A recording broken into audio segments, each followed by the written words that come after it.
Hey YouTube, this is RoadDoc326 coming at you with a very special review, and it is a Pursuit of Cobra toy, which I mean, you guys know how long I've been waiting for this, and everyone has been, and it's finally time.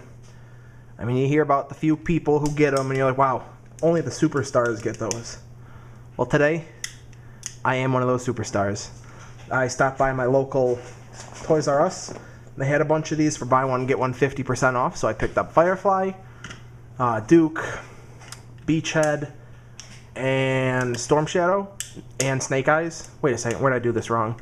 Firefly, Duke, Storm Shadow, Snake Eyes. And then I went to Walmart, and they had Beachhead. No. Long story short, I ended up with Firefly, Duke, Snake Eyes, Storm Shadow, Beachhead, and Snow Job. And they're all really great, except for the three that I didn't open yet. I said to myself, I have to finish one review before I open the rest of them because I don't want to get greedy. So, let's get to it. You're finally going to start seeing me put up some reviews again, and more often than before, where I had to sort of space out my reviews. Didn't really have a lot of toys to review. Definitely didn't have a lot that people cared about. So, this one I hope people will. So, let's go over the box. Da-da-da-da. Alright. It is nice artwork of Firefly with his alternate head. And yes, it is a head, not just a mask. We'll go over it. It says G.I. Joe up there. It says number 1008 Firefly, ages 4+. What's that say? Ages 18+? Okay, whatever. It says Firefly, Cobra Saboteur. Got a nice Cobra symbol there.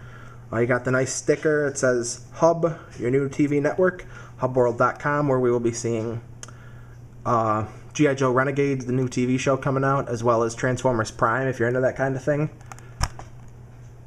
A nice Hasbro sticker on the inside of the card. Hard to tell what's that there, but okay, that's broken.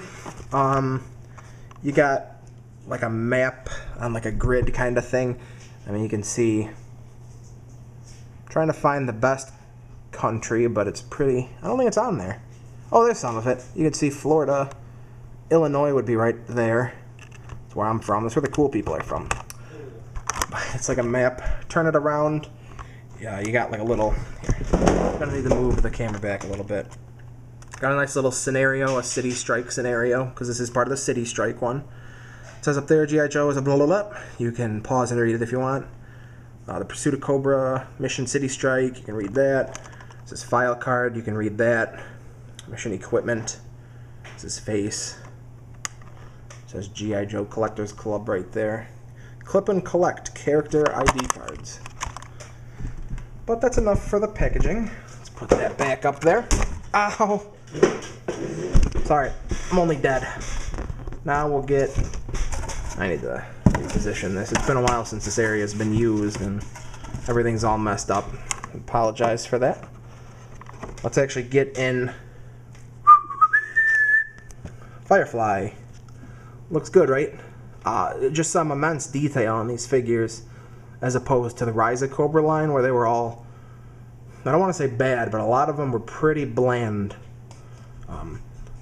Not a lot of detail, not a lot of sculpture on them, just sort of pretty much blank figures. And then we got his nice head. You can sort of tell it's a face mask. You can even see like straps up there for probably where he's got like a communication device. Got some smoke or maybe flashbang grenades, ammo clip pouches, more on his hip. He's this nice city gray color for like a probably like an urban camouflage type deal. Back still pretty nice. He's got these like canisters. I mean, just look at the detail. Like a lot of this I'm just realizing myself for the first time because I just got them and opened them up about 10 minutes ago. Real nice detail. We're looking at a good line here. I can't wait to get every single figure on Earth. I'll go over articulation. We'll just go over kind of like half of it because it's the same on one side as it is on the other. So got ball jointed head, 360, kind of loose because probably has to do with the fact that you can take it off to put on his other head, which we'll go over with his accessories. 360 on the arm, they go out and in. elbow, 360 swivel on the elbow, 360 swivel on the hand. Double jointed knees, legs move forward, back, out and in. 360 swivel on the foot, and they also go down and I guess up kind of.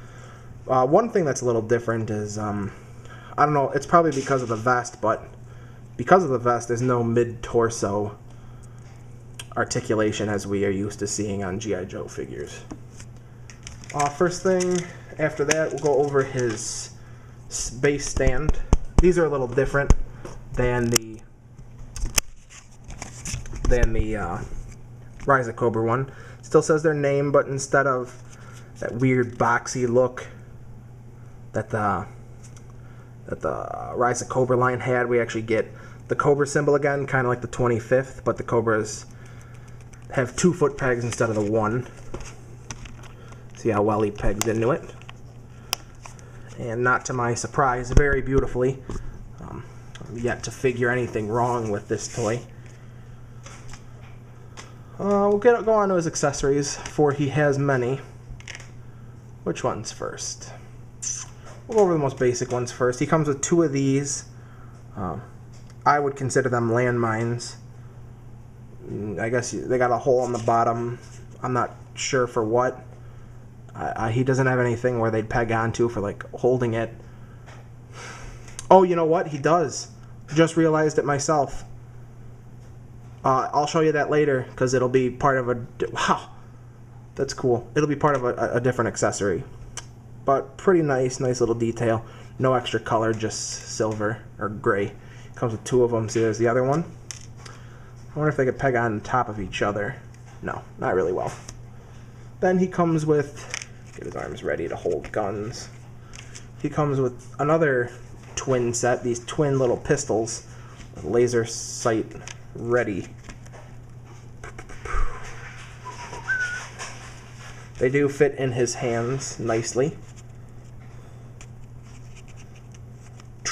Really nicely, in fact. Sorry, a lot of background distraction, but he holds those very well. No holsters for him on his person, at least. So that's kind of disappointing, but not terrible, because you can put them somewhere. What do we got next? Here's his little gun. Looks to me like an M4 with like a shotgun or grenade launcher attachment on the bottom. He does hold this in his hand nicely. What I like about his hand is they kind of got like they're kind of like tightly closed so that they can hold all the weapons really well, instead of having some of them be too open and be loose. Alright, we'll go on to these. I'm not entirely sure what these are for. If someone knows better than I do, please tell me. But from what I'm getting out of it is they're just like arm shields. See, they have a peg on the back where they peg into these pegs, probably just for storage, or that little like clip thing to clip on his wrist. I don't really want to do it right now, so I'm not going to, because they're kind of flimsy, which is a 1 minus that I can think of. So when you're putting it on his wrist, you have to be careful not to bend them and get stress marks on them, like I think I even already have on this one. A little bit hard to pick up on camera, but a little bit. I don't want to put these on anymore, so please forgive me. Another accessory. Do this. Mama had a baby and his head popped off. And then here's his extra head, which I don't like. A friend of mine really likes it, but I think it's weird. It looks very alien-like, not the Firefly that I'm used to. Does pop on very well. Nothing wrong with it. Doesn't fall off. It's not too loose. If anything, it's tighter than his normal head, but I'm always going to keep his normal head on. Alright, and then we're coming on to the 9-minute territory here, so we're just going to quickly go over his last accessory, which is this very nicely detailed backpack that actually does unpeg these and open up. You can't really put much. His other head doesn't go in there.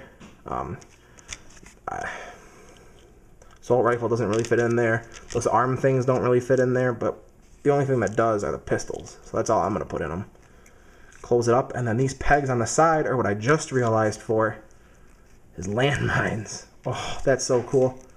That is very exciting. That makes his backpack even more bulky and menacing looking, which it already was to begin with. It does peg onto his back very well. And unfortunately, just ran out of time, so I'm going to have to cut this off. This is Road Doc 326. Hope you enjoyed it. I'll see you later.